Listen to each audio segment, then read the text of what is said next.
আওয়ামী লীগের অন্যতম একজন নেতা ফারুক খান বলেছিলেন যে শেখ হাসিনাকে নেত্রী মেনেছিলাম, কিন্তু আজকে তার হঠকারিতার জন্যই আমাদের দলের এই পরিণতি, দলের নেতৃত্বের পরিবর্তন এবং সর্বস্তরে শুদ্ধি অভিযান ব্যতীত কোনো ধরনের রাজনীতিতে ফেরা উচিত হবে না।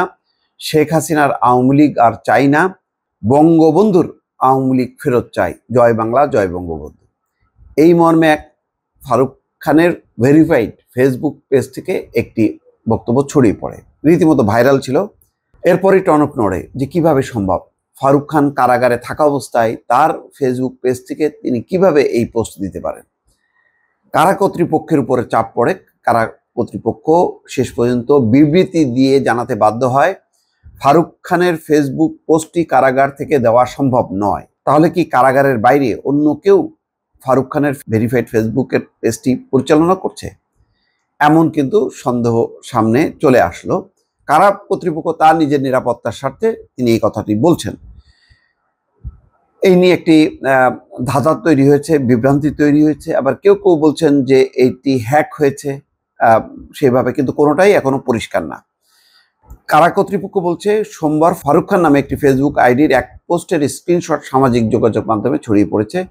ওই পোস্ট কারাগারে থাকা সাবেক মন্ত্রী কর্নেল ফারুক খানের বলে প্রচার করা হচ্ছে। বিবৃতিতে বলা হয়, কারা কর্তৃপক্ষ নিশ্চিত করেছে যে কারাগার থেকে এই ধরনের প্রচার বা ফেসবুক চালানো সম্ভব নয়। ফারুক খান বর্তমানে ঢাকা কেন্দ্রীয় কারাগারের কেরানীগঞ্জে বন্দী রয়েছেন। কারাগারে আটক কোনো বন্দীর পক্ষে সেখানে ফেসবুক চালানো সম্ভব নয়। বিবৃতিতে আরও বলা হয়, তবে ফারুক খান নামের ওই ফেসবুক আইডিটি তার কোনো স্বজন বা কারাগারের বাইরে থাকা অন্য কেউ পরিচালনা করছে কিনা সেই সম্পর্কে কারা কর্তৃপক্ষ অবগত নয়। বিষয়টি অনুসন্ধান করে প্রয়োজনীয় ব্যবস্থা নিতে আইন শৃঙ্খলা বাহিনীর প্রতিও অনুরোধ জানানো হয় বিবৃতিতে।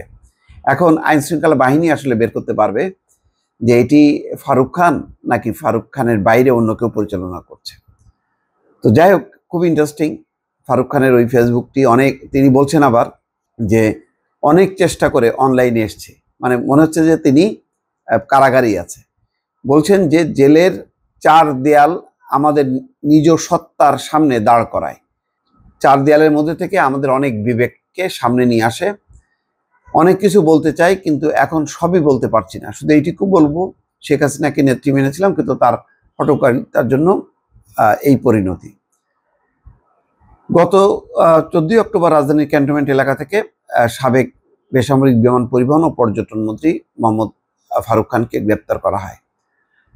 তার ভাই আজিজ খান সামিট গ্রুপের অন্যতম একজন টাকা পাচারকারী, এবং বলা হয় যে শেখ হাসিনা পরিবারের সাথে ঘনিষ্ঠ, এবং তাদের সহযোগিতায় তিনি এত পরিমাণ বিত্ত বৈভবের মালিক হয়েছেন যে সিঙ্গাপুরের নাগরিক হয়ে তিনি সেখানকার শীর্ষ ধনীদের যে তালিকা, সেই তালিকার মধ্যে তিনি নিজেকে স্থান করে নিয়েছেন।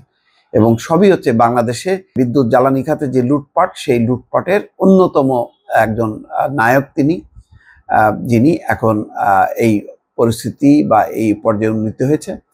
তারই ভাই ফারুক খান।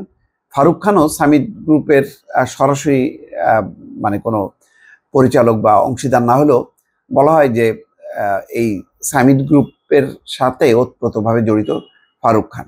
এছাড়াও তার বিরুদ্ধে অন্যান্য অভিযোগ আছে, কিন্তু এখন এই ফেসবুক পোস্ট নিয়ে আলোচনা হচ্ছে যে তিনি কি বাঁচার জন্য, রেহাই পাওয়ার জন্য এটি করছেন, নাকি আত্ম উপলব্ধি হয়েছে তার প্রেক্ষিতে তিনি এমন বক্তব্য রাখছেন সামনে। দর্শক ভালো থাকবেন, আল্লাহ হাফিজ।